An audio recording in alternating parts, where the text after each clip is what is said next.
Yes, చాలా మంది నా ఐరన్ బాక్స్ గురించి అయితే అడుగుతున్నారు. నేనైతే ఐరన్ బాక్స్ ని అప్గ్రేడ్ చేశాను.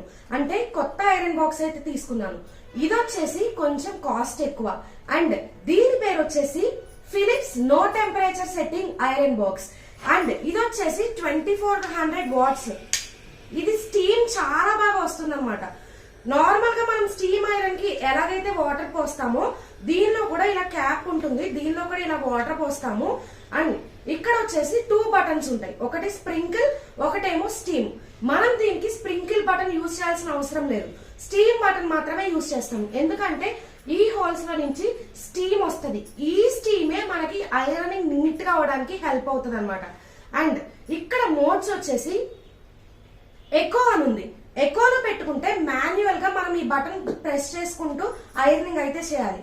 అండ్ పక్కన స్టీమ్ మోడ్స్ ఉన్నాయి, వాటిల్లో పెట్టుకుంటే మనం మాన్యువల్ గా ప్రెస్ చేసుకోకపోయినా ఆటోమేటిక్ గా ఐరనింగ్ చేసేటప్పుడు స్టీమ్ అనేది రిలీజ్ అవుతుంది. నన్ను నమ్మండి, బడ్జెట్ ఎక్కువైనా 1 టైం ఇన్వెస్ట్మెంట్ కాబట్టి ఖచ్చితంగా హైలీ రికమెండెడ్ అని చెప్తాను. ఎందుకంటే ఎటువంటి ముడతలైనా చాలా స్మూత్ గా ఈజీగా ఐరనింగ్ అయితే అయిపోతుంది అండ్ పని కూడా చాలా ఫాస్ట్ గా అవుతుంది. అండ్ మీరు ఫినిషింగ్ చూడొచ్చు నా హైలైట్స్ లో. ఇంతకు ముందు శారీస్ కి ఇప్పుడు నేను చేసే శారీస్ కి ఫినిషింగ్ లో కూడా చాలా డిఫరెన్స్ ఉంది. దానికి రీజన్ ఈ ఐరన్ బాక్సే.